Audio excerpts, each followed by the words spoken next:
Exodus chapter 2. A man of the house of Levi went and took a daughter of Levi as his wife. The woman conceived and bore a son. When she saw that he was a fine child, she hid him 3 months. When she could no longer hide him, she took a papyrus basket for him and coated it with tar and with pitch. She put the child in it and laid it in the reeds by the river's bank. His sister stood far off to see what would be done to him. Pharaoh's daughter came down to bathe at the river.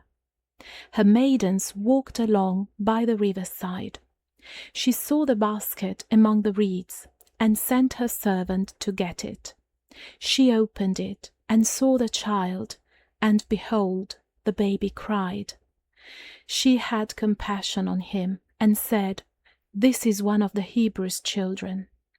Then his sister said to Pharaoh's daughter, "Should I go and call a nurse for you from the Hebrew women, that she may nurse the child for you?" Pharaoh's daughter said to her, "Go." The young woman went and called the child's mother.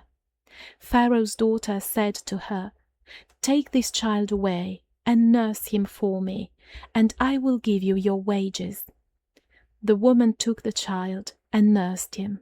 The child grew, and she brought him to Pharaoh's daughter, and he became her son.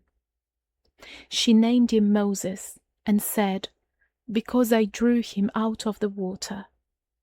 In those days, when Moses had grown up, he went out to his brothers and saw their burdens. He saw an Egyptian striking a Hebrew, one of his brothers. He looked this way and that way, and when he saw that there was no one, he killed the Egyptian and hid him in the sand. He went out the second day, and behold, 2 men of the Hebrews were fighting with each other. He said to him who did the wrong, "Why do you strike your fellow?" He said, "Who made you a prince and judge over us? Do you plan to kill me as you killed the Egyptian?" Moses was afraid and said, "Surely this thing is known." Now when Pharaoh heard this thing, he sought to kill Moses, but Moses fled from the face of Pharaoh and lived in the land of Midian, and he sat down by a well. Now the priest of Midian had 7 daughters. They came and drew water and filled the troughs to water their father's flock. The shepherds came and drove them away, but Moses stood up and helped them and watered their flock. When they came to Reuel, their father, he said, "How is it that you have returned so early today?" They said, "An Egyptian delivered us out of the hand of the shepherds, and moreover he drew water for us and watered the flock." He said to his daughters, "Where is he?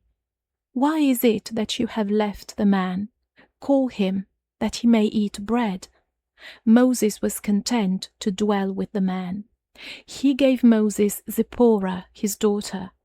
She bore a son, and he named him Gershom, for he said, "I have lived as a foreigner in a foreign land."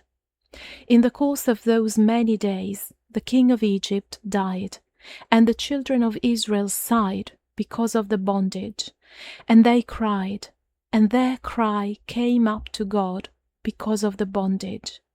God heard their groaning, and God remembered his covenant with Abraham, with Isaac, and with Jacob. God saw the children of Israel, and God understood.